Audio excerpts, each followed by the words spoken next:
Qu'arrive-t-il au monde? Qu'arrive-t-il au monde? Mais nous allons effacer cela et nous allons dire qu'arrive-t-il dans la Bible?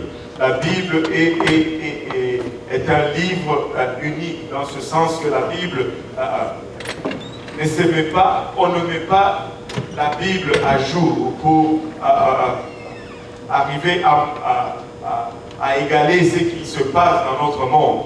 Mais plutôt le monde est en train de suivre le cours qui est déjà tracé dans la Bible. Si vous ouvrez les journaux d'aujourd'hui, vous seriez étonné de voir combien ces événements étaient prédits à l'avance. Il est très important pour nous d'étudier le signe du temps. Le Seigneur nous dit que nous ne pouvons pas savoir l'heure de son avènement ou le jour de son avènement, mais nous pouvons en connaître la saison. Je pense qu'une saison, c'est environ 3 mois. Donc nous pouvons entrer dans une marche de 3 mois en ce qui concerne l'arrivée du Seigneur. Ça, c'est juste moi. Amen. Ça, c'est juste moi. Mais nous pouvons connaître, nous pouvons étudier le signe des temps et connaître si nous sommes proches du retour du Seigneur. Et laissez-moi vous dire que nous sommes très très proches du retour du Seigneur. Très très proches de notre délivrance. Maintenant, nous avons commencé cette série de la Bible, du livre d'Apocalypse. Nous avons divisé le livre d'Apocalypse en 6 parties. Les 6 parties sont représentatives de 6 grands événements qui vont se dérouler dans le temps de la fin. Et pour cela, nous avons tracé une ligne qui commence...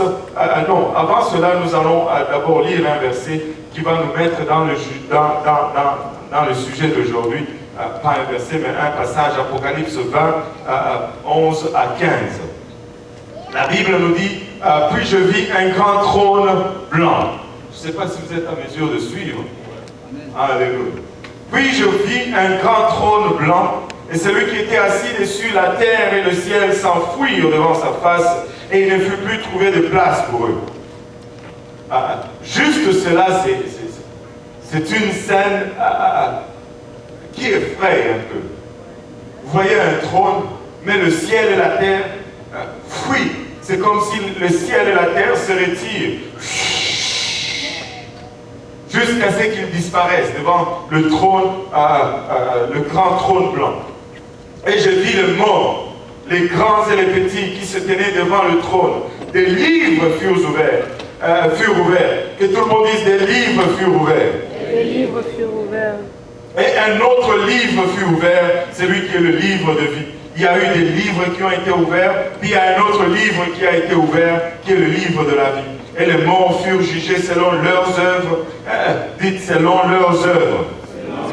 D'après ce qui était écrit dans ces livres. La mer rendit les morts qui étaient en elle, la mort et le séjour des morts rendit les morts qui étaient en eux, et chacun fut jugé selon ses œuvres.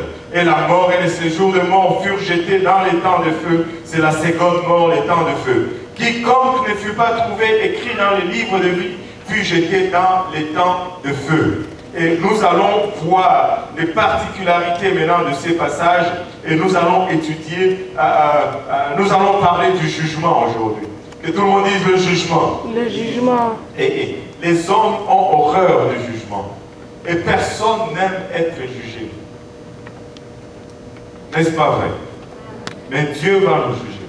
Dans notre étude du livre d'Apocalypse, nous avons commencé par tracer une ligne de temps qui commençait que nous l'avons démarré à partir du moment où nous sommes jusque dans la fin des temps ou dans l'éternité. Et sur cette ligne, nous avons placé des événements selon leur ordre, selon qu'ils sont décrits dans le livre de l'Apocalypse.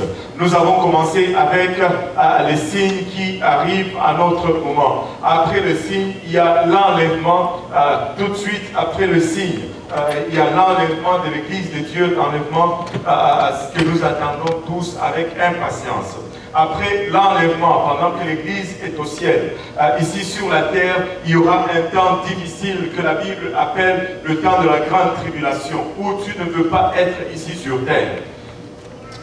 durant le caractéristique de cette période de la grande tribulation, c'est qu'ils vont subir la colère de Dieu et la rage du diable. Le diable va être déchaîné, mais Dieu va déverser aussi de sa colère sur le monde impie.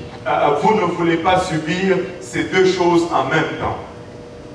Une période horrible que nous avons vue, et vous avez vu combien ces choses étaient juste horribles. Après la tribulation, il y a un événement qui va mettre fin à la tribulation, c'est le retour du Seigneur avec ses saints. Le Seigneur va retourner sur la terre avec ses saints, c'est-à-dire nous. Regarde ton voisin, dis-lui, ça veut dire nous. Alléluia. Si nous persévérons dans les voies du Seigneur jusqu'à la fin, ça veut dire nous. Nous allons retourner avec le Seigneur et il va établir un règne de 1000 ans. Et le règne de 1000 ans va être un règne de paix, une période de paix de 1000 ans durant lequel Christ va régner ici sur terre. 1000 ans durant lesquels il n'y aura pas de guerre, il n'y aura pas de troubles, il n'y aura pas de problème. Et Christ va être sur le trône et nous allons régner avec lui pendant 1000 ans. Et nous avons vu qu'il y aura aussi ceux qui vont sortir de la tribulation, qui vont aussi régner avec Christ, mais seulement pour 1000 ans et non pas pour l'éternité. Après le 1000 ans, comme nous l'avons vu, le diable sera délié, il va juger, il va séduire encore le monde. Le monde va le suivre encore dans ses folies, essayant de se rébeller contre Dieu. Et c'est là que Dieu va le détruire une fois pour toutes. Et ça va amener la période du jugement, ou le temps du jugement, le grand trône dont nous allons parler aujourd'hui. Et après le jugement, nous allons entrer dans ce que nous allons appeler l'éternité. Voici les 6 événements qui vont se suivre dans cet ordre chronologique dans le temps de la fin. Et donc nous avons le premier événement que nous avons étudié qui sont les signes. Après le signe vient l'enlèvement. Après l'enlèvement suit la tribulation. Après la tribulation, le millénaire. Après le millénaire vient le jugement. Et après le jugement vient l'éternité. Pour nous permettre de retenir ces événements en ligne ou en ordre, nous avons inventé, je ne sais pas comment on appelle ça, cette chose, ces séries de phrases qu'on utilise toujours pour mémoriser certaines règles ou certaines choses. Vous rappelez-vous de celle-là qu'on avait étudiée à l'école? Mon chou, mon bijou vient sur mes genoux, prend ses cailloux et ses joujoux, chasse-moi ces tibours couverts de poux. Tous les mots qui finissent avec O-U prennent S au pluriel, sauf ceux-là qui prennent X. Hein? Moi, je m'en rappelle encore. C'est la seule chose que je me rappelle du français. Je me rappelle de notre. Tous les mots qui finissent par I-O-N sont féminins, sauf 2 mots. Avion et lion. Mais vous avez séché l'école. Ce sont des choses comme ça qu'on utilise pour mémoriser. Mais nous avons inventé le nôtre aussi. Nous avons dit que le signe arrive maintenant. Que l'enlèvement c'est pour bientôt. Et que la tribulation durera 7 ans. Et que le millénaire sera pour 1000 ans. Mais au jugement c'est la fin. Et après la fin, on entre dans l'éternité qui va durer à jamais. Donc le signe arrive maintenant. Et l'enlèvement, c'est pour bientôt. La tribulation va durer 7 ans. Le millénaire durera à lui 1000 ans. Au jugement, c'est la fin. Et nous entrons dans l'éternité qui durera à jamais. Alléluia. Donc nous allons effacer tout cela. Et nous allons aller rapidement au jugement. Clic, juste pour sauver du temps. Et nous arrivons au jugement.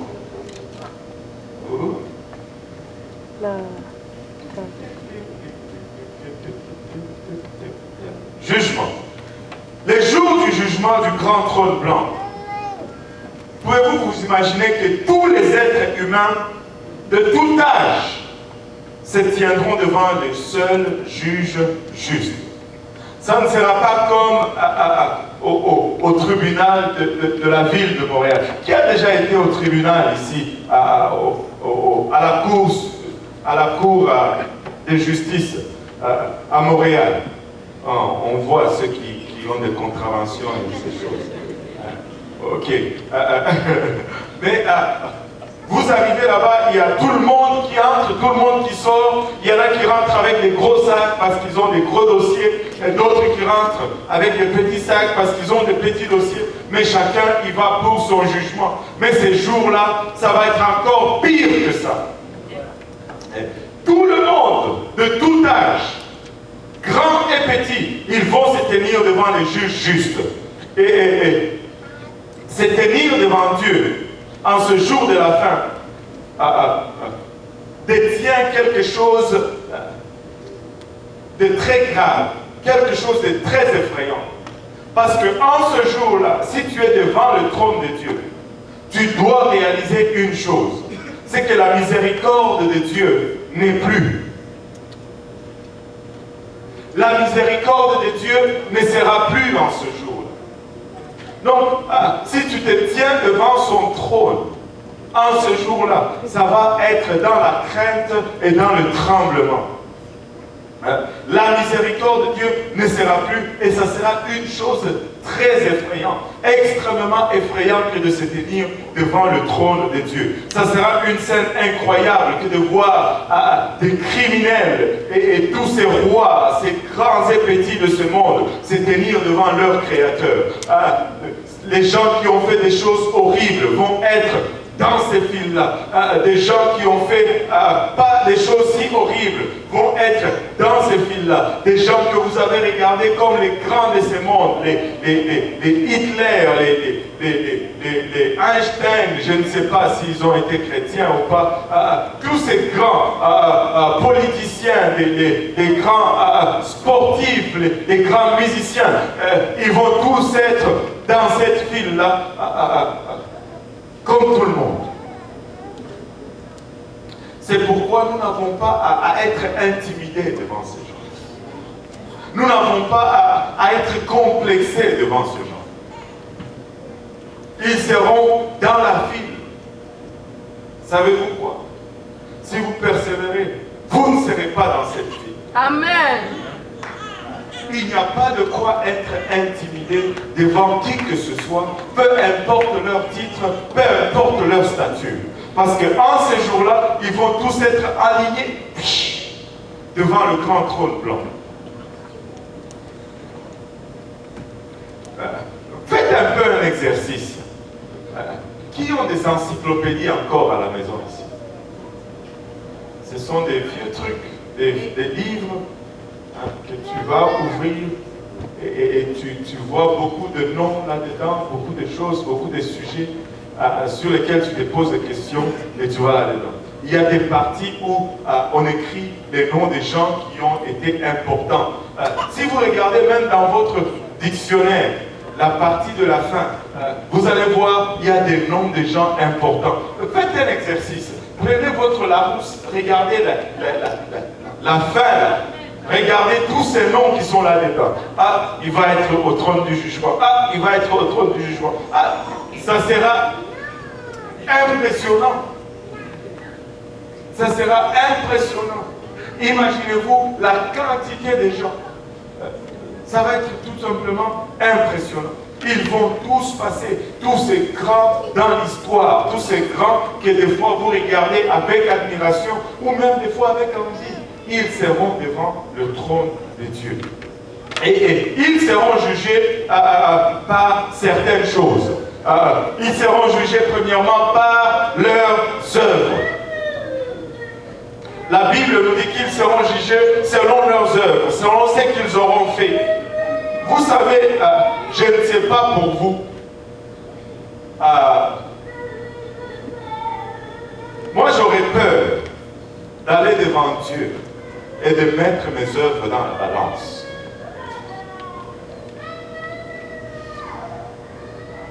Je ne sais pas si suivez là?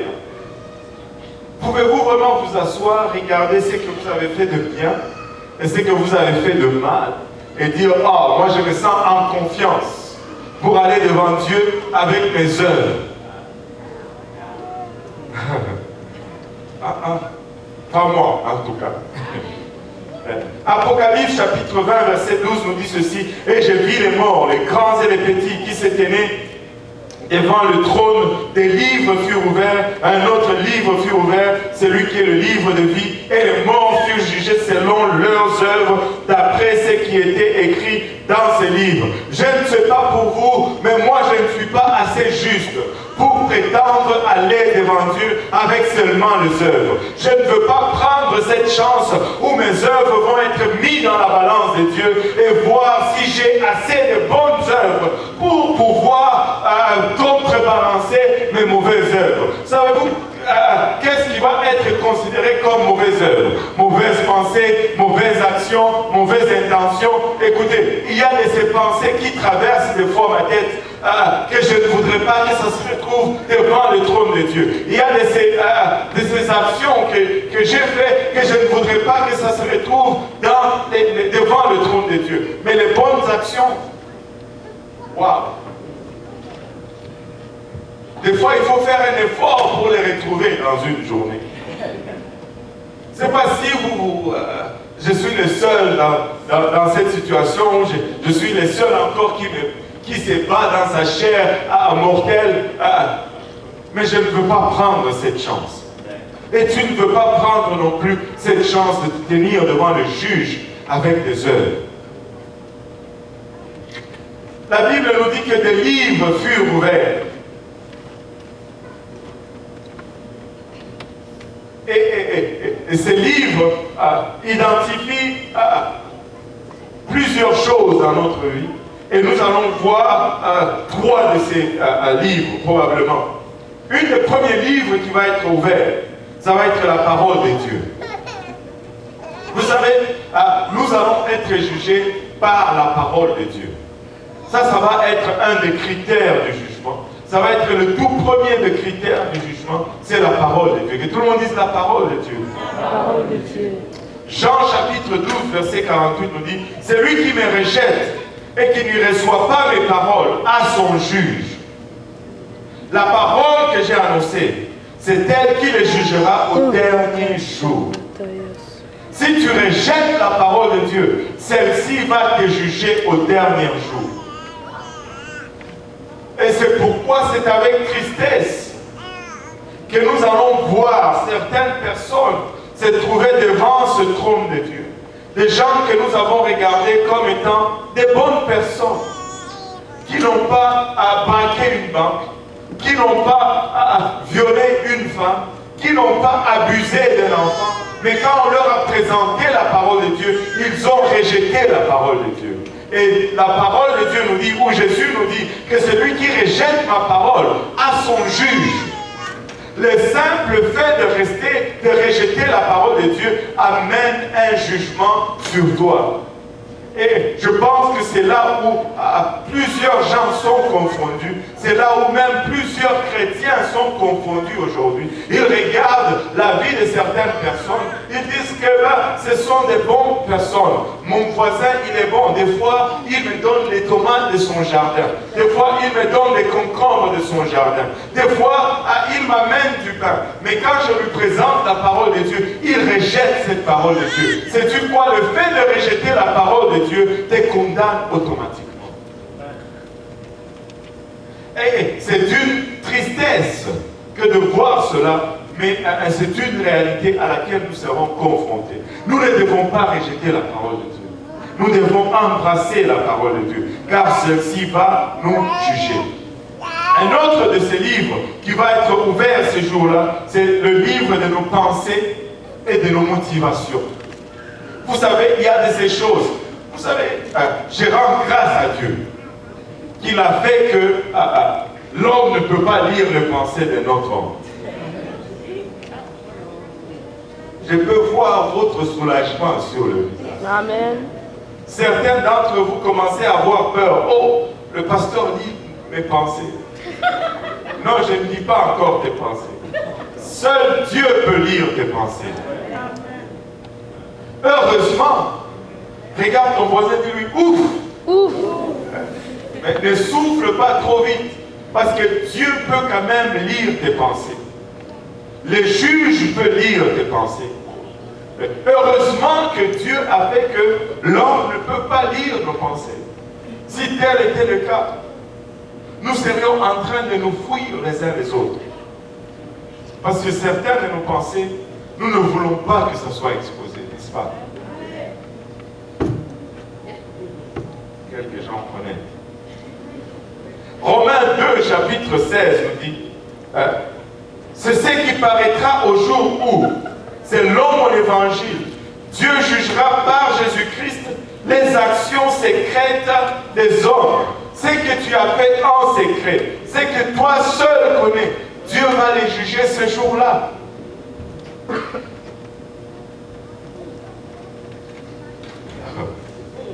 Oh. Je ne sais pas pour vous, mais moi je ne voudrais pas me retrouver devant le grand trône blanc. Parce que devant le grand trône blanc, même tes pensées les plus secrètes vont être exposées devant tout le monde.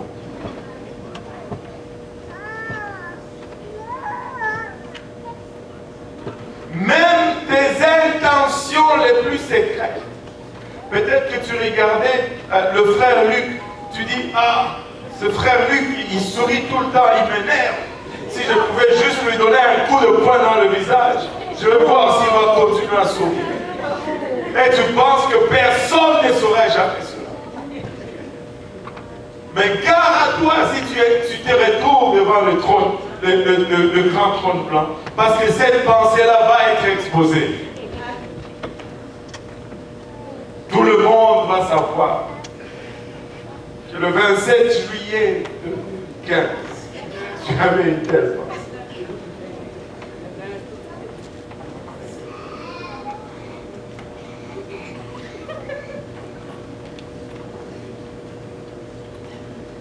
Il y a une autre chose qui va nous juger ces jours-là.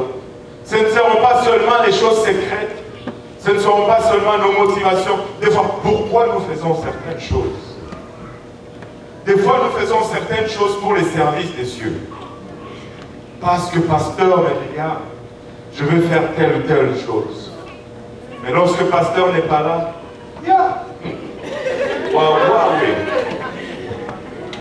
ça n'échappe pas à Dieu. Ta motivation va être un facteur dans le jugement. Si tu fais juste le service à cause des yeux, ça va être exposé ce jour-là.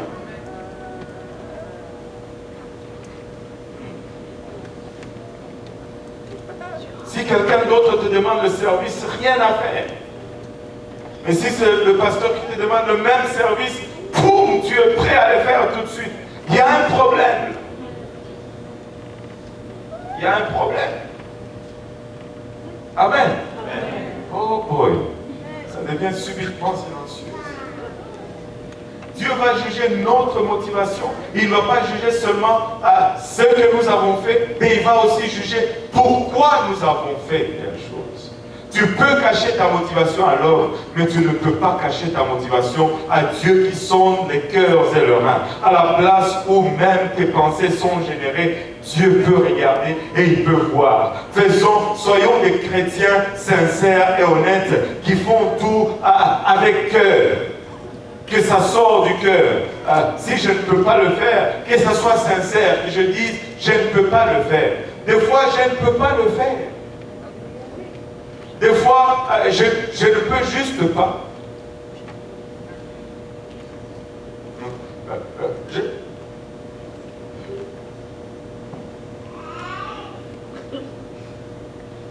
Des fois, je ne peux tout simplement pas.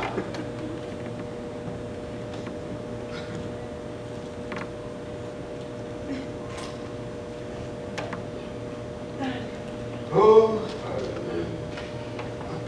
Motivation.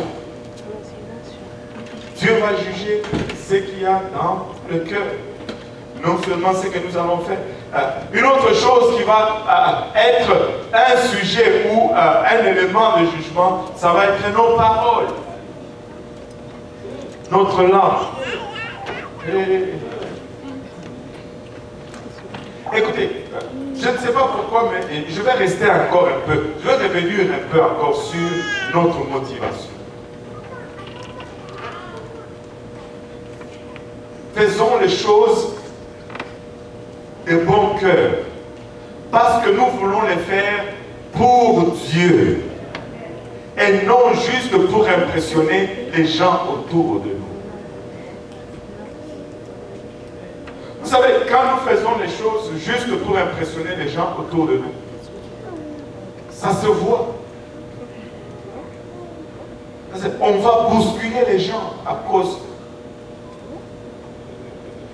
de ce que nous voulons rechercher. Vous savez, il y a plein de choses à faire dans l'Église. Plein. Surtout maintenant.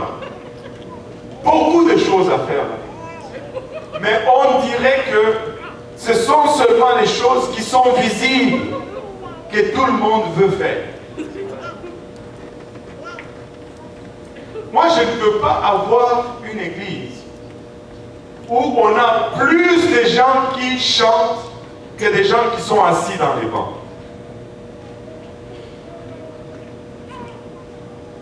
Allô? Je ne veux pas avoir une église où on a plus de choristes que d'enseignants des études bibliques. Vous savez, ce n'est pas normal. En passant, je veux vous rappeler une chose. C'est que pour être dans n'importe quel ministère, une des conditions, c'est que tu enseignes les études bibliques. Parce que le but de tout ce que nous faisons, c'est gagner les âmes à Christ. Nous chantons pour gagner les âmes à Christ. Nous donnons pour gagner les âmes à Christ. Nous prions pour gagner les âmes à Christ. Nous jeûnons pour gagner les âmes à Christ. Si nous commençons à chanter juste pour bien chanter, nous ne sommes pas en train de faire le travail de Dieu. Si nous commençons à jeûner juste pour qu'on voit que nous avons jeûné, nous ne sommes pas en train de faire le travail de Dieu. Nous devons être focalisés sur le gain des âmes. Et j'ai appris et j'ai observé que lorsque tu travailles avec un nouveau chrétien pour l'amener dans les voies de Christ, la première personne que ça aide, c'est toi-même.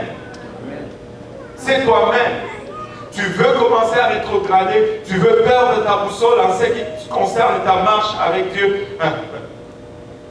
Ne travaille plus avec les jeunes convertis. Tu vas voir que ton service à Dieu va devenir juste une performance.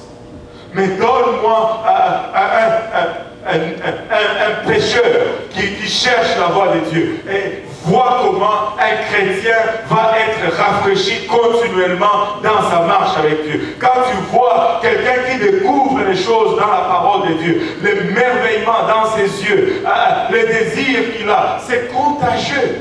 Et ça va te garder encore aussi en feu pour cette parole. Motivation. Que tout le monde dise motivation. Motivation.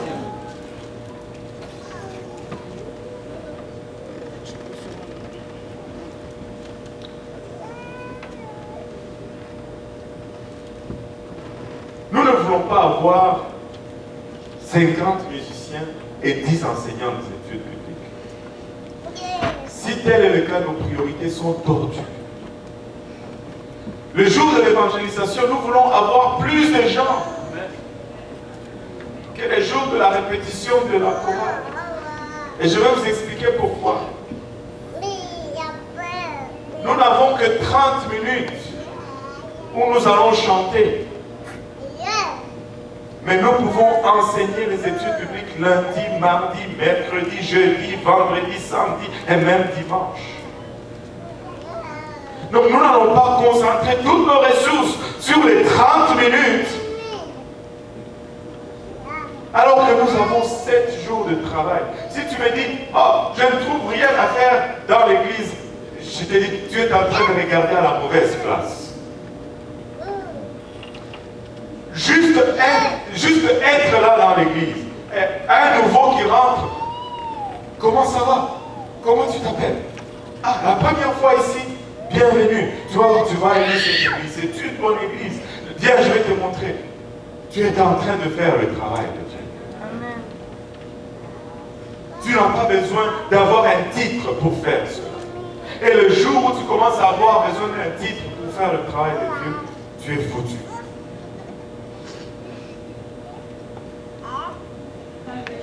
Juste avoir le sourire et accueillir quelqu'un. Je n'ai pas besoin d'être là à la porte pour être le comité d'accueil. Nous sommes tous le comité d'accueil dans l'église. C'est notre église. C'est ton église, Naomi. Et Noémie. C'est ton église. Oh. Hey, je vais essayer de passer, d'avancer en fait. Une autre chose qui va être un élément où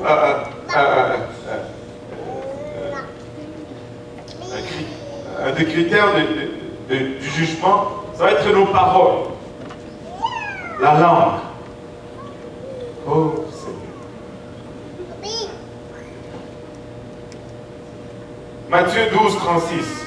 Je vous l'ai dit, au jour du jugement, les hommes rendront compte de toute parole vaine qu'ils auront proférée. Hey.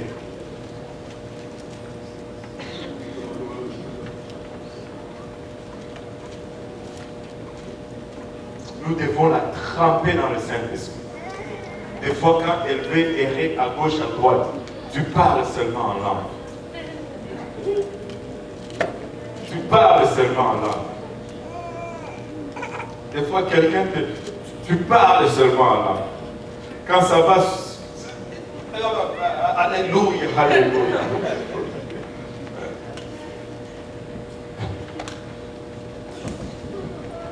Ça va t'éviter beaucoup de problèmes. Vous savez quoi? Tu dois faire inscrire ton nom dans le livre de vie. C'est des êtres humains de tout âge se tiendront au jugement du grand trône blanc, excepté les enfants de Dieu. Moi, si j'étais vous, j'allais sauter de joie. Tous ils vont être devant ce trône, excepté ceux qui sont appelés enfants de Dieu. Amen. Ceux qui auront expérimenté le salut biblique ne passeront pas au jugement du grand trône blanc parce que leurs péchés, mes péchés, seront expiés dans la mort, l'ensevelissement et la résurrection de Jésus-Christ. C'est pourquoi nous prêchons l'évangile jour et nuit. C'est pourquoi à chaque fois que tu viens dans cette église, nous prêchons l'évangile. Parce que les enfants de Dieu, ceux qui auront expérimenté le salut biblique, la mort, l'ensevelissement et la résurrection de Jésus-Christ, ne vont pas se tenir devant le trône blanc du jugement. Ils ne vont pas y être. Ils ne vont pas être en avant. Ils vont être probablement à l'arrière de ce trône-là. La Bible parle aussi. Ok, nous pouvons nous réjouir. Réjouissez-vous parce que je veux vous refroidir un tout petit peu tout à l'heure. Battons nos mains pour le Seigneur. On ne sera pas au trône du jugement. Mais, tout le monde dit mais, la Bible parle aussi du jugement des chrétiens. Que tout le monde dise ah. Bon, la Bible parle aussi du jugement des chrétiens. Mais si cela ne se réfère pas au jugement des péchés, de quel jugement parle-t-elle alors? La Bible enseigne que chaque chrétien sera jugé. Nous serons aussi jugés. Regarde ton voisin, dis-lui, tu seras jugé. Nous serons tous jugés. Mais nous ne serons pas jugés pour nos péchés, mais pour notre service. Tout le monde dit Nous serons jugés pour notre service. Cela peut nous soulager un peu, mais cela doit nous motiver. Amen. Parce que nous serons jugés pour notre service et non pour nos péchés. Et notre jugement, lui, prendra place non au grand trône blanc, mais au siège du jugement de Christ. Et cet événement a un but complètement différent. Non pour juger les incrédules pour la punition éternelle, parce que ceux qui vont arriver devant le trône de Christ seront tous croyants.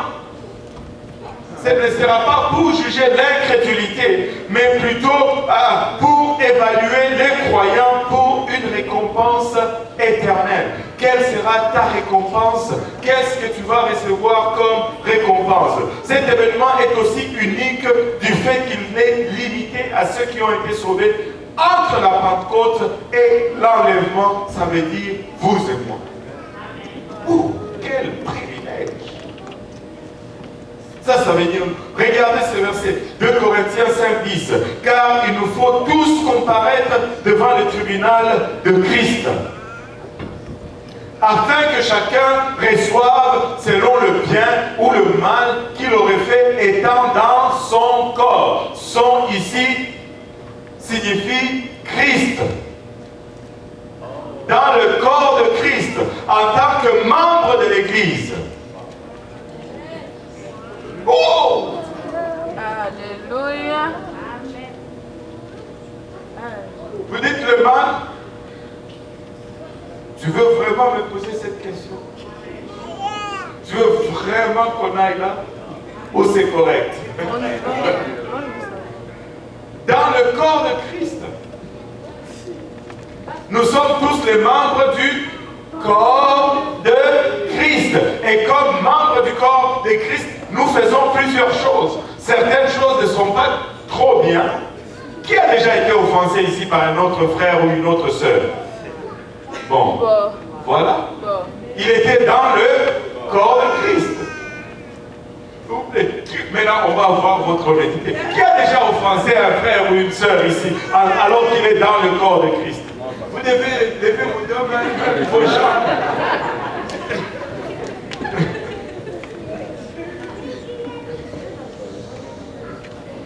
Non, ça va venir. Ah oh, ce n'est pas en train de se passer maintenant. On n'est pas encore, le tribunal de Christ n'a pas encore commencé. On va voir. Alléluia. Maintenant, le terme grec pour le tribunal, c'est le mot bema. Et tout le monde dit bema. Bema. Et se réfère à une plateforme qu'on retrouvait au milieu des villes romaines. Et de ces plateformes étaient adressés les problèmes publics, les questions de la cour y étaient jugées, la justice était rendue et les récompenses distribuées. Ça tire son origine chez les Grecs, où après avoir couru les Olympiques, ils étaient, comment on dit, couronnés publiquement sur une bema.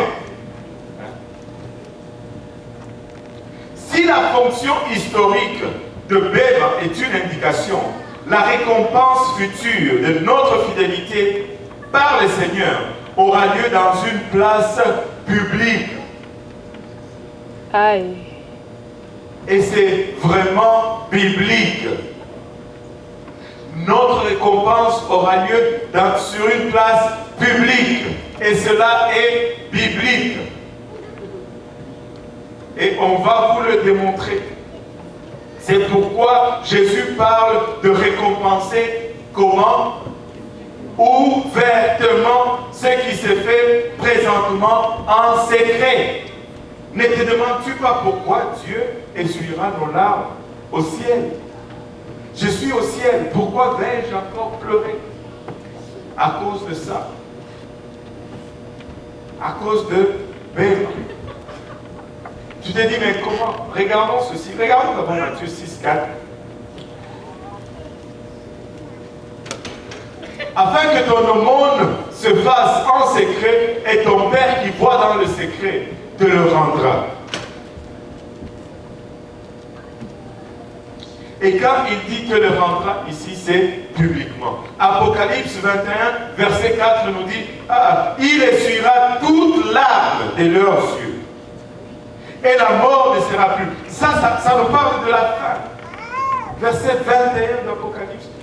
Chapitre 21, il essuiera toute larme de leurs yeux, et la mort ne sera plus, il n'y aura plus ni deuil, ni cri, ni douleur, car les premières choses auront disparu. Ceux qui croient que les œuvres d'un chrétien après son salut n'ont aucune conséquence éternelle négligent une portion majeure, et tout le monde dise majeure de la théologie biblique. Ils croient que le ciel sera essentiellement pareil pour tous les croyants. Non! Sinon, Dieu serait injuste. Il y en a qui donnent de ce qu'ils ont besoin pour survivre, pour servir Dieu. Mais il y en a qui donnent de leur superflu pour servir Dieu. Et je pense que Dieu ne serait pas considéré juste s'il est récompensé de la même façon.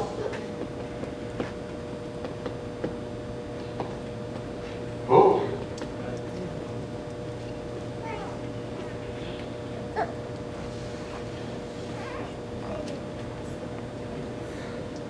Il croit que le ciel sera essentiellement pareil pour tous les croyants. Non! Aussi longtemps qu'ils sont au ciel, c'est tout ce qui compte. Pourvu que j'arrive seulement au ciel. Est-ce que cette pensée t'a déjà traversé la tête? Je veux juste faire le minimum pourvu que j'arrive juste au ciel. Je ne veux pas faire tous les sacrifices. Je ne veux pas être comme ces autres chrétiens, ces pierres qui exagèrent. Ils courent ici avec une tam-tam, ils courent là-bas avec ça. Ils exagèrent. Moi, je veux juste aller à l'église le dimanche. Je veux juste être là le mercredi. Et je veux juste être sauvé. Du temps que je suis au ciel, j'ai échappé l'enfer. Je suis correct. Tu te trompes royalement. Parce que tu vas pleurer ce jour. Si telle est ta pensée. Efface cette pensée de ta tête et commence à vivre pour Dieu dans le maximum plutôt que dans le minimum. C'est une place dangereuse que d'essayer de faire le minimum pour Dieu. Parce que très vite, tu vas te retrouver dehors.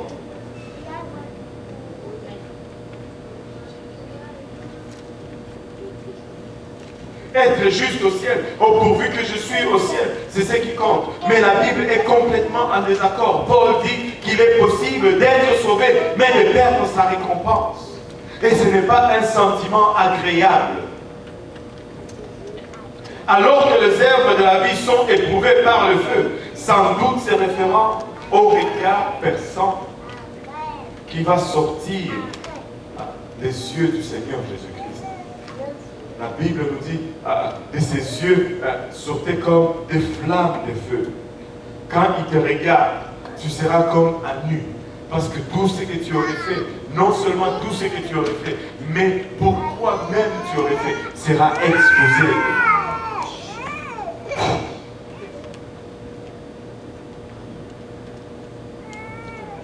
Regardez ce passage. 1 Corinthiens 3.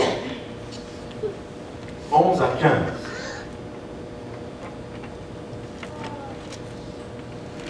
Paul nous dit ceci, car personne ne peut poser un autre fondement que celui qui a été posé, savoir Jésus-Christ. Écoutez, nous ne pouvons pas changer la doctrine biblique. Nous ne pouvons pas trouver une autre façon d'être sauvés. Nous ne pouvons pas trouver une autre façon de bâtir l'église. Il n'y a qu'une seule façon de faire, il n'y a qu'une seule voie, il n'y a qu'un seul moyen de parvenir au salut. Il n'y a pas 2 ou 3 fondements, il n'y a qu'un seul fondement. Mais il continue en disant, or, si quelqu'un bâtit sur ce fondement, et nous devons tous bâtir sur ce fondement. Mais regardez, il y a plusieurs matériaux. Et il commence à énumérer les matériaux aussi. Avec de l'or, de l'argent, des pierres précieuses, du bois, du foin, du chaume. L'œuvre de chacun sera manifeste.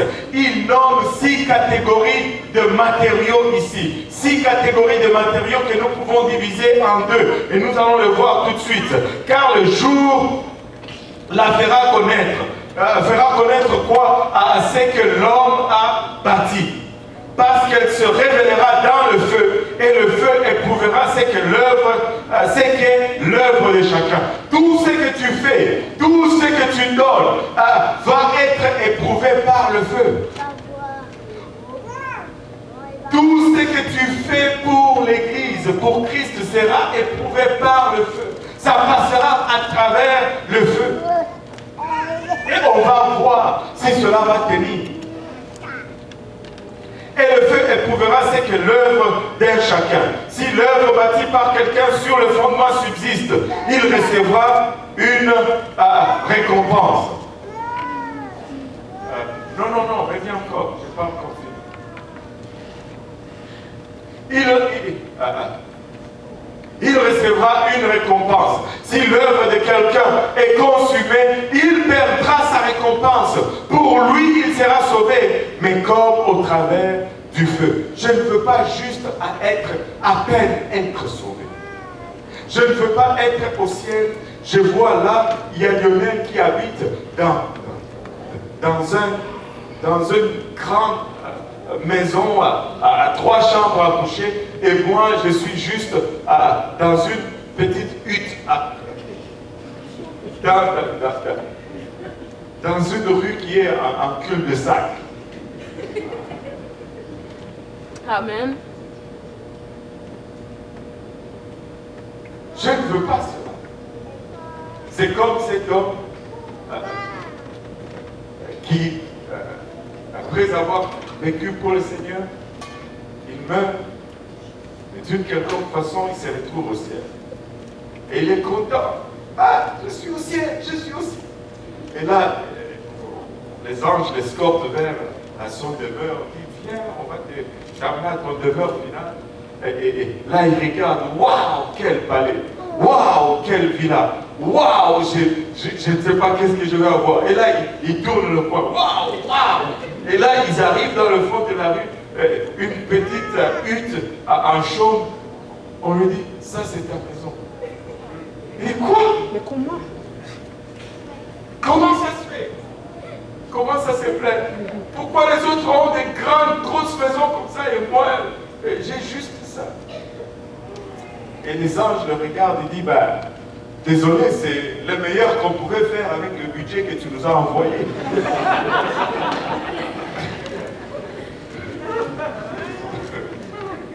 C'est le meilleur qu'on pouvait faire avec ce que tu nous as envoyé.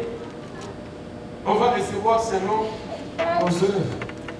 Ne dis pas, je veux juste être sauvé. Tu vas pleurer. Tu vas pleurer ce jour. Marie-Carmen avait une question.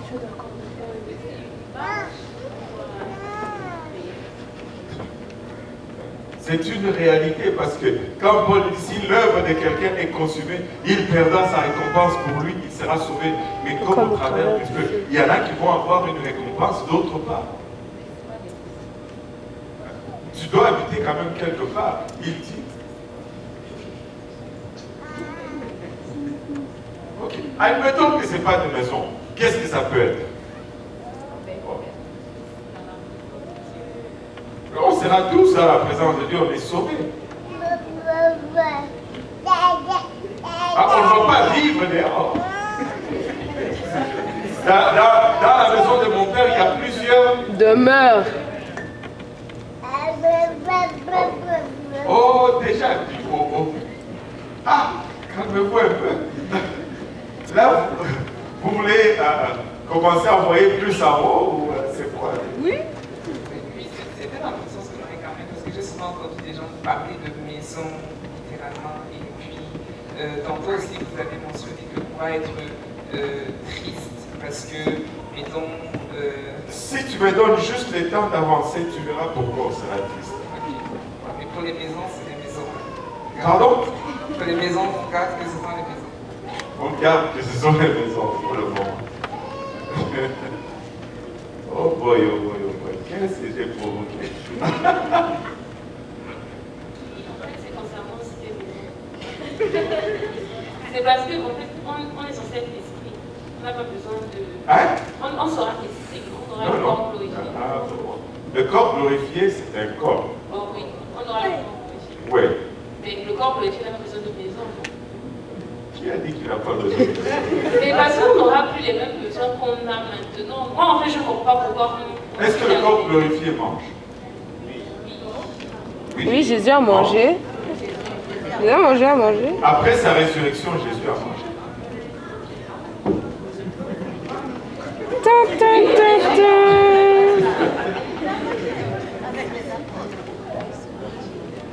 Ah. Parce que je voudrais que de temps en temps, le frère Serge vienne chez moi et qu'on s'assoie dans mon salon et qu'on parle. On n'aura pas le temps de parler. Oh, on aura- Comment? Tu as l'éternité. On glorifier Dieu, c'est pas ça le but. Oui, mais on va glorifier Dieu même dans nos conversations. Et on a... Mais on aura une vie éternelle. Oh, Rakataya. C'est déjà répondu, c'est bon. Mais on va vivre là-bas. Mais attendez.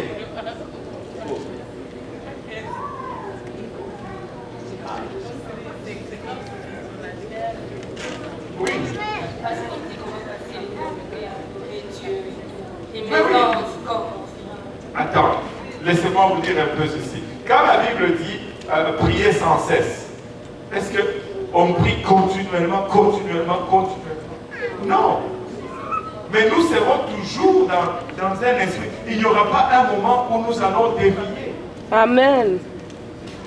Mais nous allons faire plein de choses. Il y aura... Écoute, on va revenir comme Adam et Ève étaient. Il y aura des plantations à faire. Il faut aimer le jardinage. Anyway. Écoutez, laissez-moi avancer un peu. Parce que sinon, on ne va pas sortir. Il est déjà 20h14.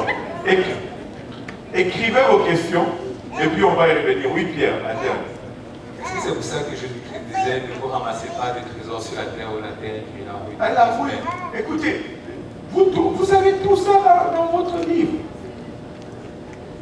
Regarde, mais vous avez vu quand même qu'il y aura des gens qui n'auront pas de récompense et d'autres en auront. Oui. Amen. C'est clair. Est-ce qu'on est au moins d'accord là-dessus? Est-ce que vous n'êtes pas d'accord avec ce verset-là? Amen. Vous voulez qu'on les fasse de 1 Corinthiens? La Bible nous dit, si l'œuvre bâtie par quelqu'un sur les fondements subsiste, il recevra une récompense. En grec, cela signifie il va avoir quelque chose pour reconnaître le travail qu'il a fait. Et si l'œuvre de quelqu'un est consumée, en grec, ça signifie que son œuvre n'a pas pu passer l'épreuve. Et il va perdre sa récompense. Est-ce que c'est clair au moins ça? Oui. Bon, est-ce qu'on peut avancer maintenant? On va avancer maintenant, parce que sinon, gars, écrivez votre question. Peut-être que juste en parlant, vous allez l'effacer. C'est vrai. Paul nous enseigne qu'il existe deux catégories d'œuvres chrétiennes. Nos investissements temporaires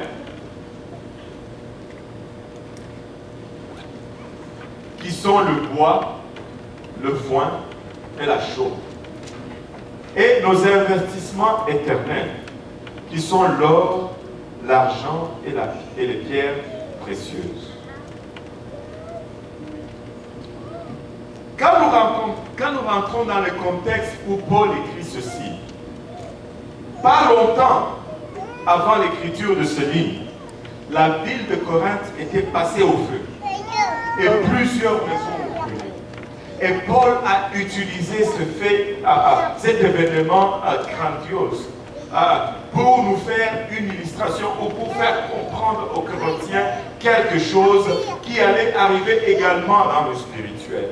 Parce que quand les feux ont ravagé Corinthe, les maisons qui étaient construites en briques et en pierre ont subsisté alors que les maisons qui étaient construites en bois et en chaume ont tous été consumées par les feux.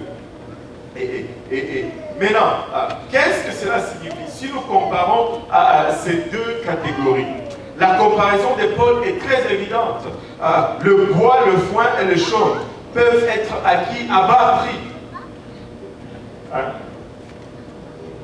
Alors que l'or, l'argent et les pierres précieuses sont coûteux. Ça coûte plus cher. Amen.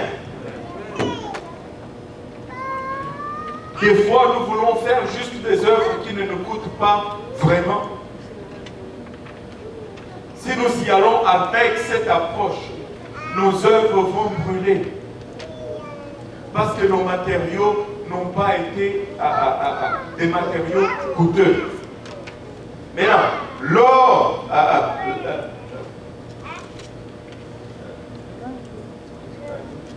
plutôt, le bois, le foin et la chaume peuvent être trouvés en surface de la terre. Alors que pour l'or, les pierres précieuses et l'argent, il faut creuser pour trouver ça. Il faut aller en profondeur pour le trouver. Certains d'entre nous ne sont pas capables d'endurer pour faire l'œuvre de Dieu. Tu leur confies un nouveau converti, 2 jours après, ils sont fatigués de le suivre. Ils ne sont pas capables de creuser. Ils ne sont pas capables d'aller chercher dans les profondeurs. Tu sais, si tu veux du bois, tu n'as qu'à sortir ici dans le parc, tu vas en trouver.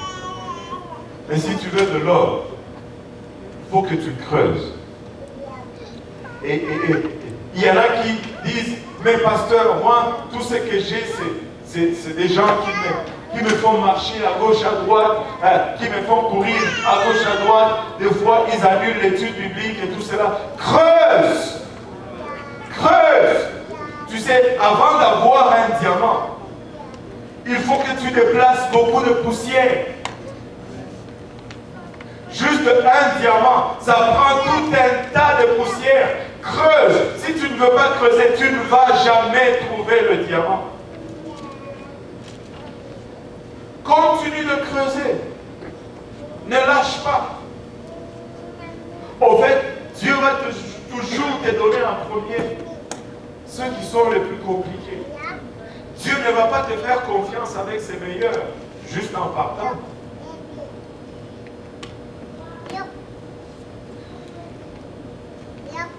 Dieu ne va pas te faire confiance avec son meilleur, juste en partant. Si ton père a 4 voitures et que tu viens juste d'avoir ton permis de conduire, tu penses qu'il va te donner sa meilleure voiture pour commencer à conduire? C'est clair, non?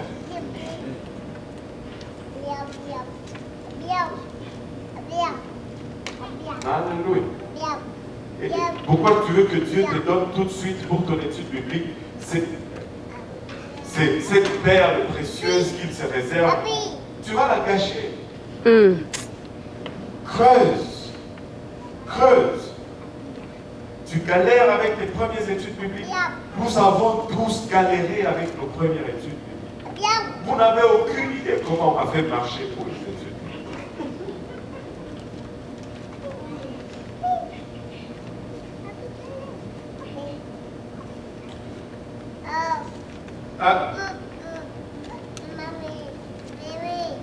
L'or, plutôt le bois, le foin et la chaume sont brûlés, consumés par le feu. Mais l'or, l'argent et les pierres précieuses, c'est purifié dans le feu. Tu mets l'or dans le feu, ça devient pur. Tu mets l'argent dans le feu, ça devient pur. Mais mets le bois dans le feu, ça brûle. Ça brûle. Amen. Alors, ne construis pas avec du matériau que tu trouves en surface. Endure. Persévère. creuse. Des fois, on va te donner juste les corvées à faire. Fais-le avec joie. Qu'est-ce que tu fais? Je suis en train de creuser pour l'or. Parce que je ne veux pas juste bâtir avec du bois. Amen. L'or, l'argent et les pierres précieuses coûtent plus cher et à acquérir. Ils sont trouvés en profondeur de la terre par un dur labeur et ils sont purifiés dans le feu. Bien que chaque vie chrétienne débute sur la même fondation par les saluts en Jésus-Christ, seulement une vie bâtie autour des priorités éternelles sera digne de récompense. Tu ne peux pas vivre pour Dieu légèrement et s'attendre à ceux qui se sacrifient et sacrifient leur famille, leur vie. Ils n'ont presque plus de loisirs, qu'ils aient la même récompense que toi, alors que tu es en train de te prélasser au parc.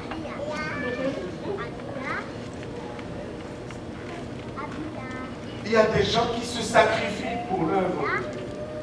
Et Dieu va en tenir compte. Bien que nous partons tous sur la même ligne. Nous sommes tous sauvés pareillement.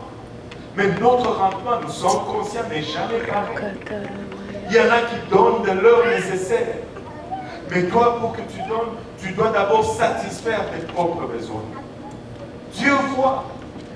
Il y en a qui donnent de leur temps de loisir pour Dieu. Mais pour qu'on te voie à l'évangélisation, il faut que tu aies d'abord fini toutes tes activités de loisir. Dieu voit cela. C'est facile de jouer, de s'amuser, mais de sortir, aller évangéliser, ça prend un effort. Mais savez-vous quoi? Dieu lui rend compte. Dieu a un registre où il coche.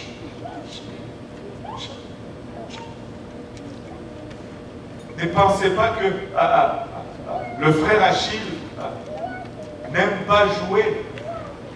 Il aimerait aussi jouer. Il est là dans le fond. Il aimerait aussi relaxer.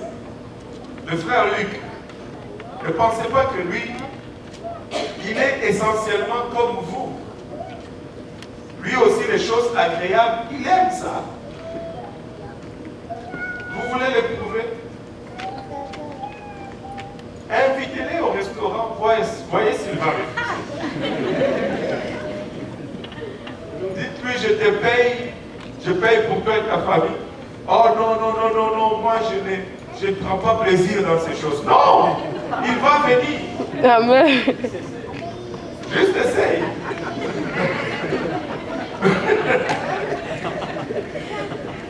Ne pense pas que quand il court à faire les études bibliques à gauche, à droite, que dans son cœur, il n'a pas plaisir dans les choses de la vie. Non, il a juste mis ses priorités à la bonne place. Amen. Il veut investir de l'or, des pierres précieuses et de l'argent dans le royaume de Dieu. Il ne peut pas bâtir sur le bois ou le c'est quoi les autres choses? Champ de foin, voilà.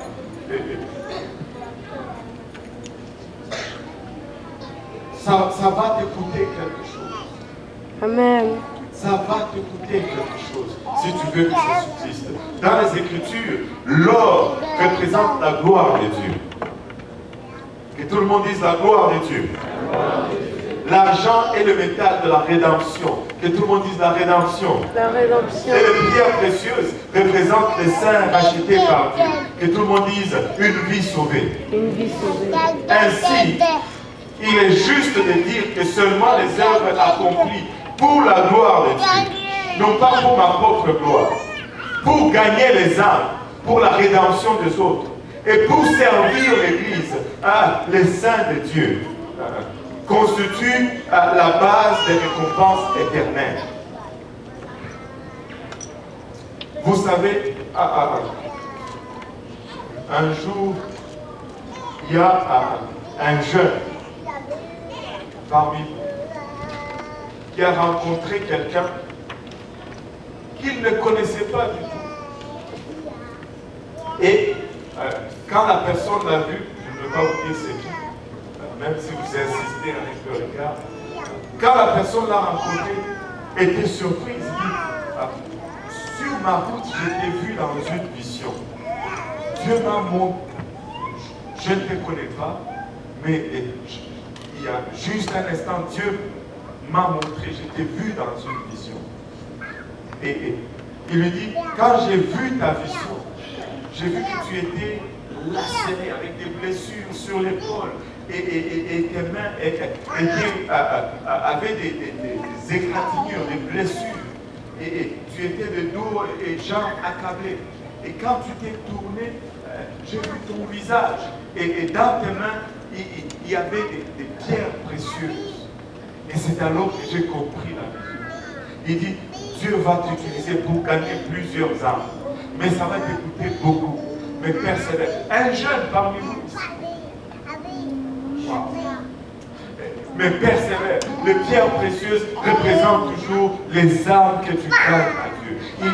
Il y a des prix à payer pour gagner une âme. Ça va te coûter pour gagner une âme. Mais écoutez, seulement ce qu'on fait pour la gloire de Dieu. Écoutez, arrêtez de faire pour vous élever vous-même. Soyez honnête avec vous-même. Ne vous trompez pas à vous-même. Faites sincèrement pour la gloire de Dieu. C'est seulement ces choses-là qui vont compter. Faites tout pour gagner les âmes. C'est seulement cela qui va compter. Et faites tout pour servir l'Église avec joie, avec un bon cœur honnête, sans réchigner. C'est ce qui va compter. C'est là la base des récompenses célestes. L'or, l'argent et les pierres précieuses constituent la base des récompenses éternelles. Toutes les autres choses, il n'y a pas de récompense éternelle. Rien d'autre ne comptera au tribunal de Christ. Certains chrétiens sont en train de bâtir sur la bonne fondation, mais avec les mauvais matériaux. Ils ont le salut, ils ont l'évangile, ils ont le baptême au nom de Jésus-Christ. Ils ont le parler en langue, mais le matériau n'est pas bon. Des fois, ils se disputent même pour une âme. Si vous vous disputez pour une âme, la motivation n'est pas bonne. La motivation n'est pas bonne. Tu sais que tu peux intervenir dans la vie de quelqu'un sans même lui parler. Tu peux juste te tenir de côté et soumettre la prière sur la personne et dire, je vais intercéder pour ce visiteur. Je vais prier jusqu'à ce que Dieu le touche. Peut-être ce n'est pas moi qui va lui parler, parce que nous n'avons pas tous les mêmes habilités. Il y en a qui sont aptes à parler, mais il y en a qui sont aptes à parler. Prie! Parce que des fois, quand tu vas parler à quelqu'un, c'est un désastre. Vous riez, mais c'est vrai. C'est vrai. Je connais un frère.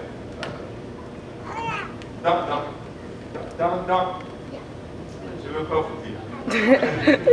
Dans l'église de Dieu. Amen. Je connais un frère qui peut parler à n'importe qui. N'importe où. Et la personne va le suivre, un inconnu total. La personne va le suivre jusqu'à l'église. Moi, je ne suis pas capable de faire ça. Les gens ne vont pas me faire confiance. Je ne sais pas ce que j'ai sur le visage. Mais ce frère-là, donne-lui maintenant une personne pour faire même 2-3 séances d'études bibliques. Il n'est pas capable. Il va les amener à l'église, mais il n'est pas assez patient pour les faire grandir. Impossible. C'est un désastre, si tu veux. Si tu veux les confier pour l'étude, ces gens-là vont fuir.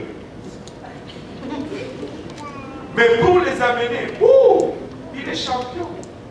Alors, l'un les amène, les autres les accueillent. Amen. Ils font l'étude biblique avec. Et nous formons ainsi le corps de Christ. Il y en a qui sont des jambes et ils peuvent courir partout. Mais il y en a qui sont des mains. Ils peuvent prendre soin avec excellence. Mais sois honnête, reconnais tes forces et reconnais tes faiblesses et serre dans la capacité que Christ a mis en toi. Parce que si tu sors du cadre de l'œuvre de l'Esprit, La parole de Dieu nous dit qu'il va faire en toi selon la mesure de l'Esprit qui travaille ou qui œuvre en nous. Amen. Hors de cette mesure, c'est le désastre. Moi, je ne peux pas chanter.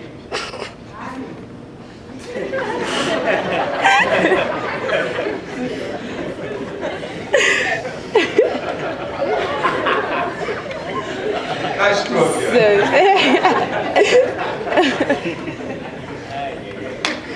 si ce n'est pas que le Saint-Esprit tombe sur moi, je ne peux pas chanter. Ça va.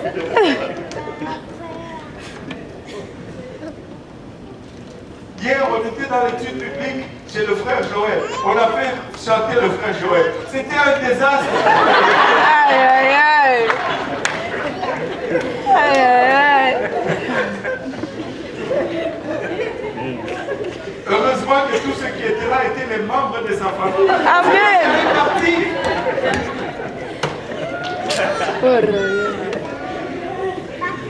Mais donne-lui une étude biblique. Wow! Tu vois les œuvres. Nous ne sommes pas tous appelés à faire la même chose. Amen. Il y en a qui sont là pour donner. Et ils vont donner. Vous savez que donner, ça rentre aussi dans la dimension de don. Dieu peut te donner le don de donner.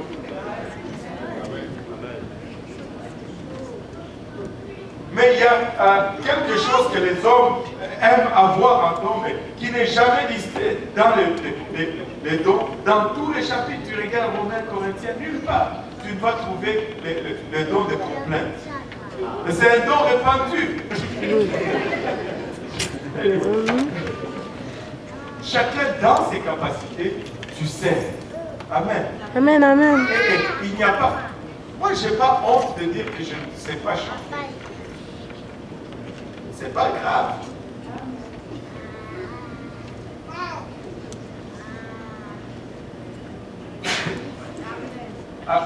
Inviter quelqu'un, un inconnu qui me suive ici. Je passe cette habilité. Mais je ne veux pas être jaloux de l'autre frère ou de l'autre sœur, parce qu'eux, ils sont capables de faire cela, parce que je suis appelé non à les jalouser, mais à les compléter dans leur faiblesse. Alléluia. Tous le corps du Christ, un corps équilibré. Amen. Il y en a qui peuvent prier. Et ils prient.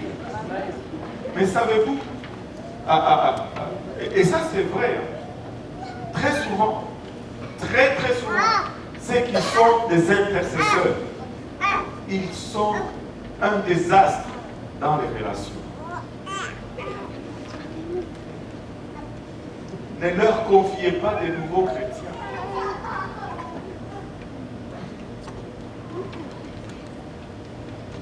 Et c'est comme ça. Vous me regardez, mais ah oui, c'est comme ça. Après plusieurs années d'observation, on arrive à certaines conclusions. Ce qui fait que quand tu regardes quelqu'un qui est bon dans quelque chose, il vient, oh pasteur, moi je voudrais faire ça. Bon, est-ce que tu as prié pour?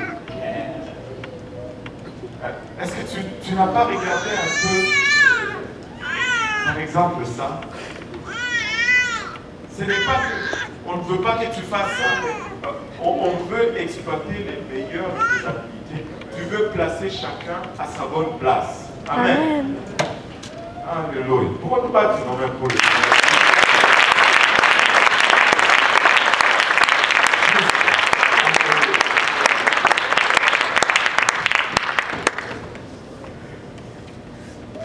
Certains chrétiens sont en train de bâtir sur la bonne fondation, mais avec les mauvais matériaux, des œuvres de la chair au lieu de celles de l'esprit.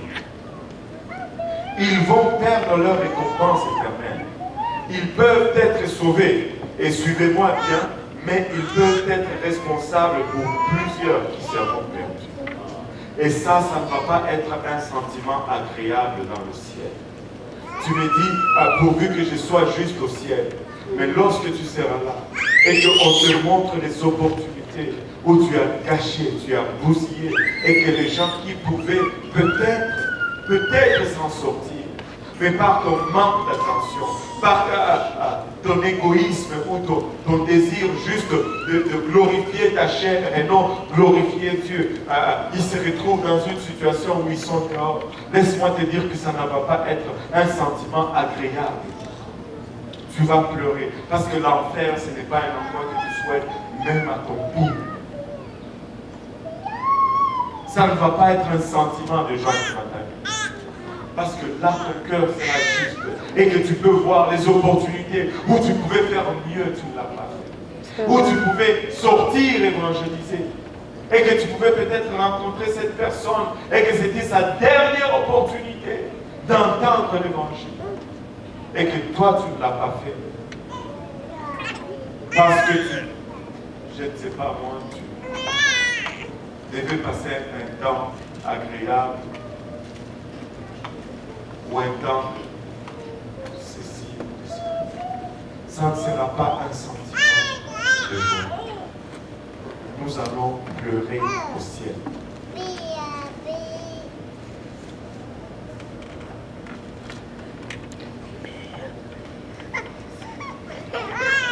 Si tu peux regarder l'éternité avec moi pour un moment, et regarde tous les apôtres, les missionnaires, les pasteurs, les saints de tous les âges, qui sont là en train d'attendre leur récompense au tribunal de Christ. Là aussi, la ligne va être infinie.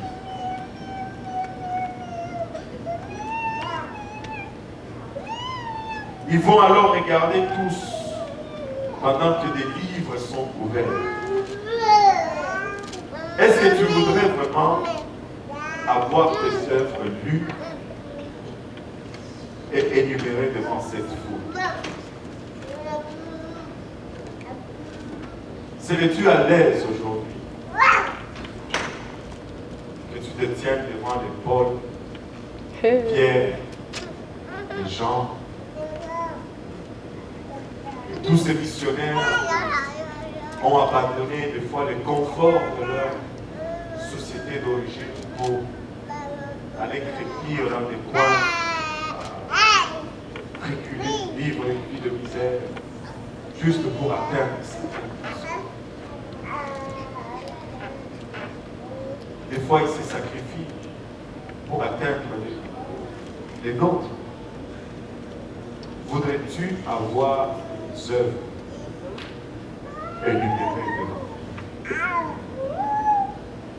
Regarde un peu le temps. Nous allons vraiment. Parce que nous sommes devenus une génération qui recherche la facilité au lieu de rechercher d'abord son cœur. Une génération qui regarde d'abord son plaisir avant de regarder aux autres.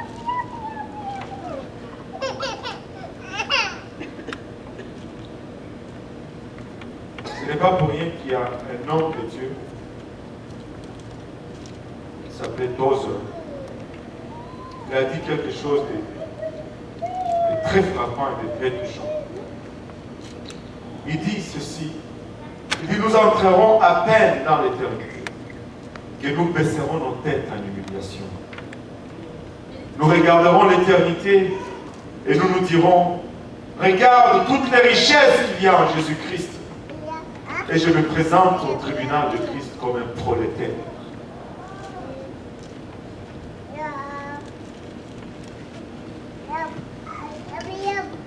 Dieu a tellement investi en nous. Ça serait une tragédie de se présenter devant son trône, les mains vides. Je veux amener une âme. Je vais toucher la vie de quelqu'un. Je vais changer le cours de l'éternité. Il y a tellement de trésors en Christ. déverser devant son trône de main vide serait une tragédie.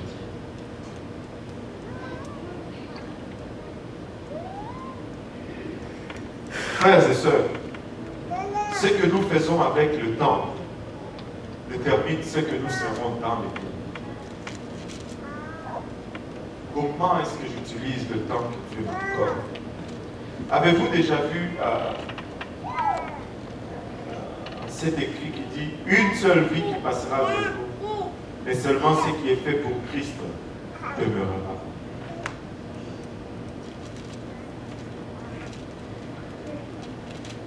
Des fois, quand ça devient dur, c'est quelque chose qui réchauffe mon cœur.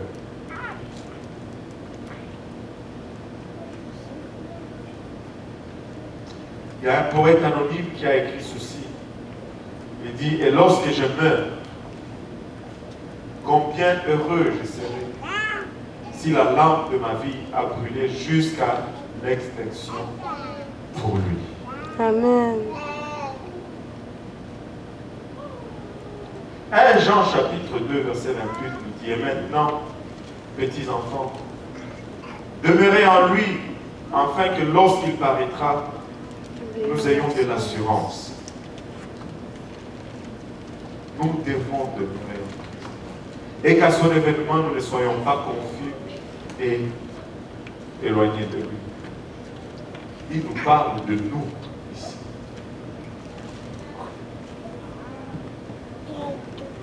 Il nous parle de nous ici.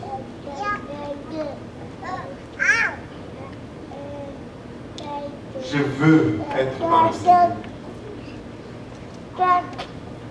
Il y a un verset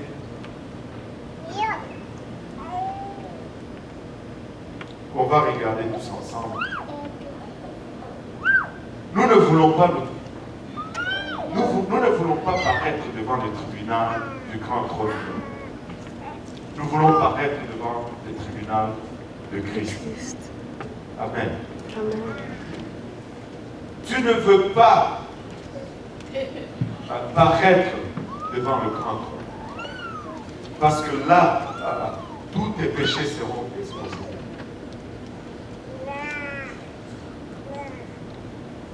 Mais au tribunal de Christ, on ne sera là que pour calculer la récompense que tu dois avoir. Il y a un verset que j'aime beaucoup. 1 Timothée 5, 24. Je l'ai mis dans deux versions pour une meilleure compréhension. La version courante, la version de Louis II nous dit « Les péchés de certains hommes sont manifestes même avant qu'on les juge. » Tandis que chez d'autres, ils ne se découvrent que dans la suite. Quand nous lisons ce verset, nous ne comprenons pas le sens total de ce que le Seigneur est en train de nous dire ici. Et si nous allons regarder dans la version Martin, qui est une version plus ancienne, pour ceux qui peuvent lire en anglais, peuvent le regarder en anglais. La version Martin nous dit, le péché de quelques-uns se manifeste auparavant et précède pour leur condamnation. C'est-à-dire, si je suis en Christ aujourd'hui, mes péchés sont posés sur Christ. Lorsque je viens me faire baptiser au nom de Jésus-Christ et que le nom de Jésus est invoqué sur moi, tous les mal que j'ai fait, on les accroche au nom de Jésus-Christ. Et la mort de Jésus-Christ amène tous mes péchés devant le jugement de Dieu avant que moi je ne meure. Et mes péchés sont jugés alors que moi-même je ne suis même pas présent à la cour. C'est ce que cela veut dire. Ils précèdent pour leur condamnation. On va condamner ces péchés et moi je ne serai pas là. Et c'est Christ qui porte cette condamnation. Mais en d'autres, ils suivent après. Si tu ne rentres pas en Christ aujourd'hui, si tu ne te fais pas baptiser au nom de Jésus-Christ aujourd'hui, tes péchés vont suivre. Et pendant que tu vas être devant le grand trône blanc, c'est alors qu'on va déballer tes péchés. Et là, on va prononcer le jugement sur tes péchés. Et tu vas être là pour subir les conséquences de ce jugement. Tu ne veux pas paraître devant le trône, le grand trône blanc. Si tu veux paraître devant un trône, tu veux paraître devant le tribunal de Christ. Mais il y a une seule façon de paraître devant le tribunal de Christ, c'est d'obéir à l'évangile. C'est pourquoi nous prêchons l'évangile sans repos et sans relâche. Parce que le grand trône blanc, c'est un endroit de frayeur. Il y a certaines qui blasphèment littéralement. Ils disent qu'en ce jour-là, quand je serai devant le trône, je vais dire à Dieu ma façon de penser. Écoutez, tu n'auras même pas le courage d'ouvrir ta bouche devant la gloire de Dieu Tout-Puissant. Tu vas trembler dans ce que tu auras comme accoutrement. Tes genoux vont à peine tenir. Tu auras besoin de quelqu'un pour te tenir devant lui. C'est vrai. Même la parole va fuir. On ne se présente pas devant le juge juste pour argumenter avec lui. Ça ne sera pas un débat où tu vas être en train de t'expliquer, oh Seigneur, tu sais, j'ai fait ça parce que mon père était alcoolique ou blablabla ou blablabla. Ça ne sera pas cela. Ça sera un jour de déclaration de fait, tout simplement. Et d'ailleurs, avant même qu'on arrive à ce jour-là, le jour de ta mort, Dieu sait déjà où tu vas. Il dispose de ton corps ou de ton âme, je devrais dire. Le jour de ta mort, si tu es un pécheur, tu vas en enfer, là tout de suite. Bam! Et tes tourments commencent. Mais si tu es un saint, Dieu t'amène au 3e ciel, où tu attends dans le repos, en train de voir des choses ineffables dont Paul parle. Et le jour du jugement, on te sort de l'enfer. Non pas pour que tu commences à justifier ce que tu as fait, parce que ton jugement est déjà prononcé. On va juste faire une déclaration.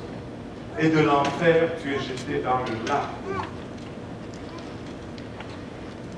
Si on peut vraiment voir ou dire, voir la suite des choses, c'est que d'une quelconque façon, le lac de feu est un lieu encore plus pire. Tu ne veux pas aller là-bas. Tu veux te tenir devant les trônes de Christ ou le tribunal de Christ. Vous savez, la Pâque juive est un événement symbolique très fort. En ce jour de Pâque juive, le Seigneur a dit, vous allez prendre un agneau. Amen. Que vous allez immoler. Et vous allez prendre le sang de cet agneau. Et vous allez mettre sur le linteau et sur les poteaux de la porte. Et à cette nuit-là, l'ange de la mort, qui symbolise le jugement, va venir. Et il va traverser la ville. Chaque maison, ou toute maison qui n'aura pas le sang, l'ange va rentrer et il va exécuter le jugement. Mais s'il arrive à une maison et qu'il y a le sang déjà marqué sur la maison, l'ange ne va pas entrer. Pourquoi? Parce que la présence du sang signifie que le jugement est déjà passé par ici. Et quand tu es enseveli au nom de Jésus-Christ, le fait qu'on invoque le nom de Jésus-Christ appelle le sang de Jésus-Christ sur toi. Et le jugement, quand le jugement arrive, quand l'ange du jugement arrive et qu'il voit le sang de Jésus, il dit le jugement est déjà passé par ici. C'est pourquoi tu dois être enseveli au nom de Jésus-Christ. Et c'est pourquoi, lorsque l'Église a commencé à tomber dans l'âge noir, la première chose que le diable a fait, c'est d'enlever le nom de Jésus-Christ. 280 après Jésus-Christ. Tout, on enlève le nom. Aide-nous, Seigneur.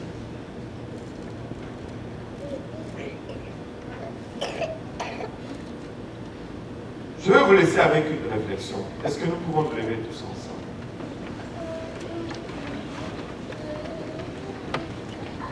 poser juste une question. Si on te demandait de faire le choix aujourd'hui entre deux situations, juste au cas où tu doutes encore si tu dois vivre pour Dieu, ou que si tu trouves que vivre pour Dieu c'est trop dur, c'est très difficile, je veux abandonner, pasteur, parce que cette vie de chrétien est trop difficile pour moi. Laisse-moi te mettre dans une situation. Laisse-moi te poser une question entre deux situations. Si on te demandait aujourd'hui, veux-tu être torturé et emprisonné pour un jour? Veux-tu être torturé et emprisonné pour un jour et vivre comme un millionnaire pour le restant de tes jours? Ou veux-tu vivre comme un millionnaire pour un jour et passer le restant de tes jours torturé et emprisonné? Quel est le choix que tu vas faire?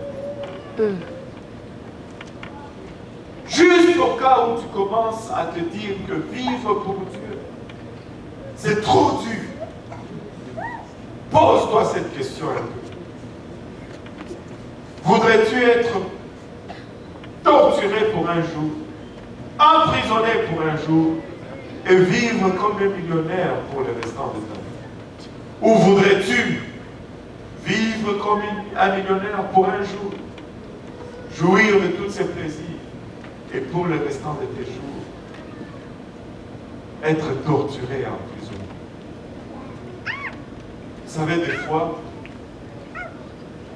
où je dirais, là, je me pose cette question, je dis, pasteur, c'est d'une simplicité. Pas si vite. Pas si vite.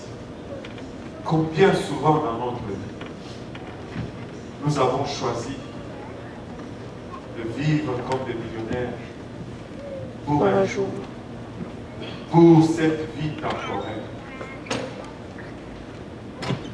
et pour finir torturé et emprisonné pour l'éternité.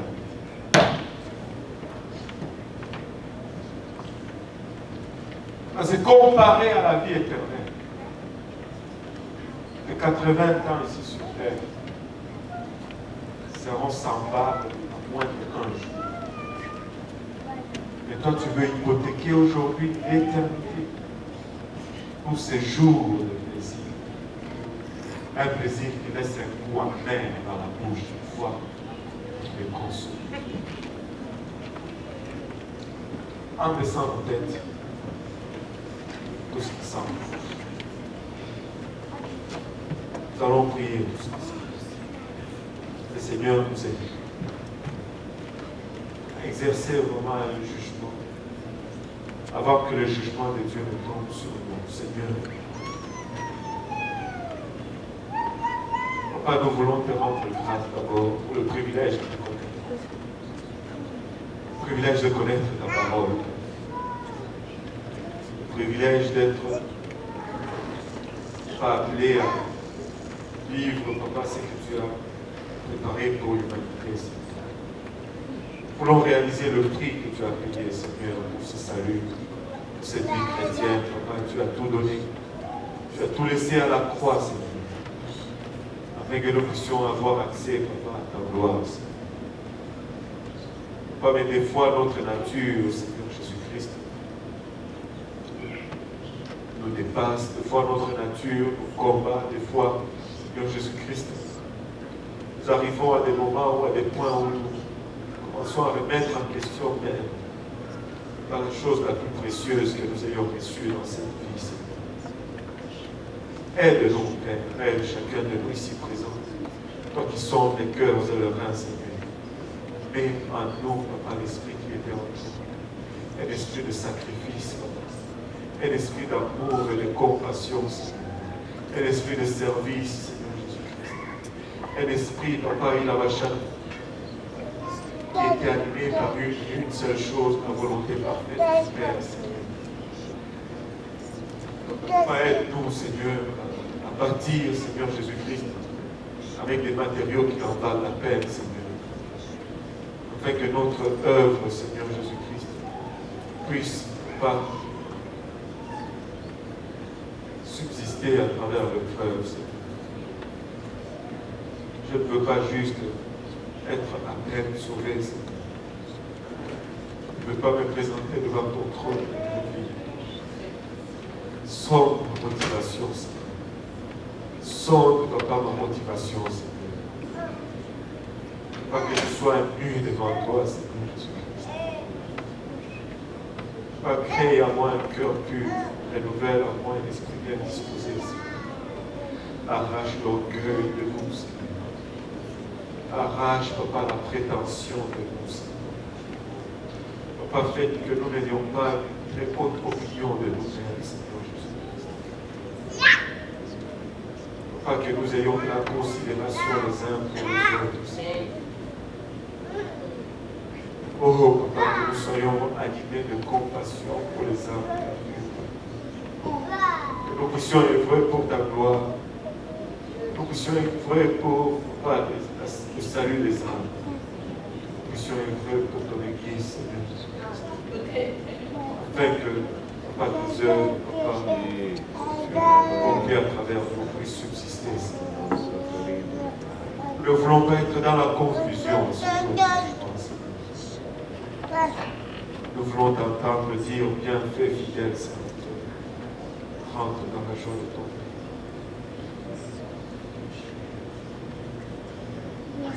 Nous refusons de vivre comme des premières pour un jour, d'être torturés, emprisonnés pour le restant de nos vies.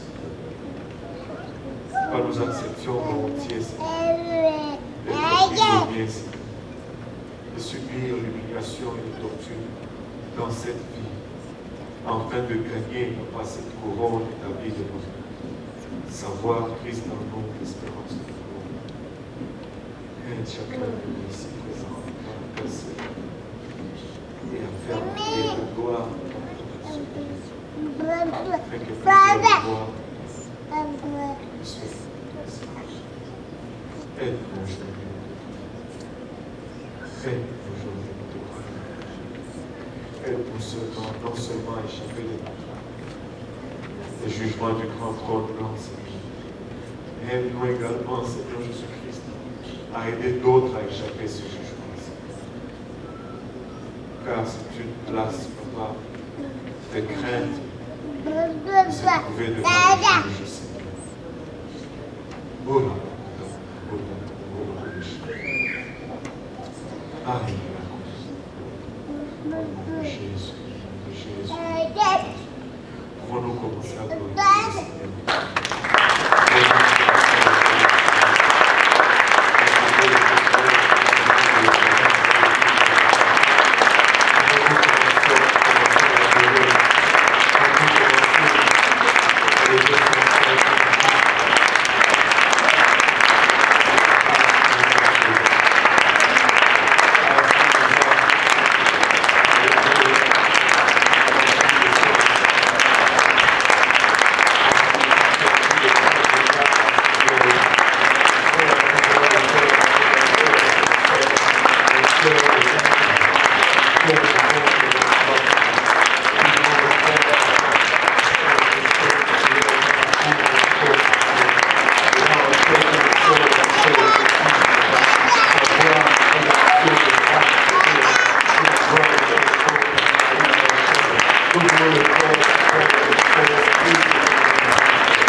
Au nom de Jésus. Au nom de Jésus. Nous disons tous au nom de Jésus. Alléluia. Maintenant, merci.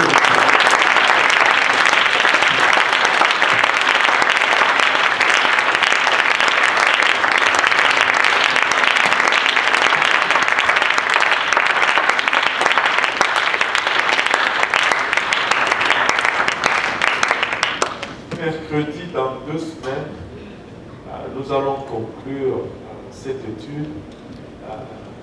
Non, pas dans 2 semaines, ça va être une autre vidéo. Dans 2 semaines, on va avoir un événement spécial ici. Mais mercredi, l'autre semaine, nous allons être là pour voir ouvrons les bords. Vous déjà posé la question, où est-ce que je vais quand je vais? Ouvrons les bords. Amen. Alléluia. Serrez la main de votre voisin. Faites-le avec un sourire, avec une bonne motivation.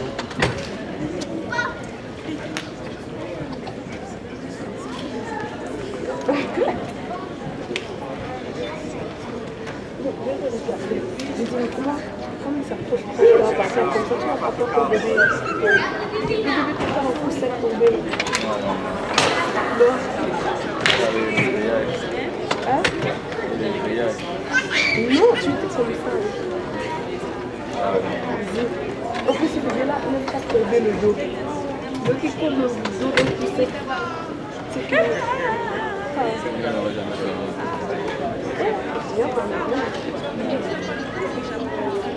Si tombe là, avec la distance là. Il a dit que tu veux dire quoi là, mais donc.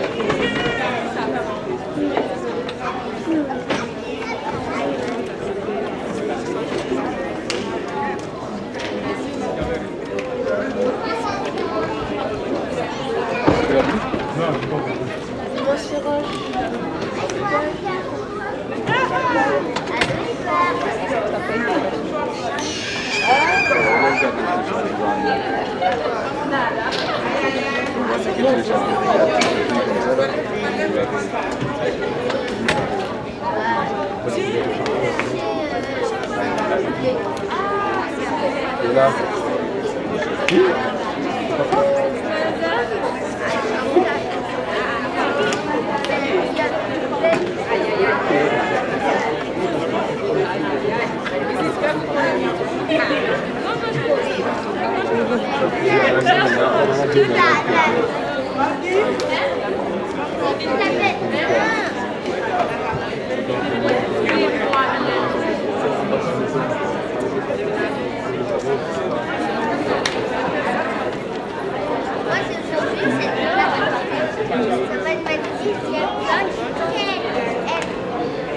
Moi, j'en ai déjà ajouté ceux qui sont tombés.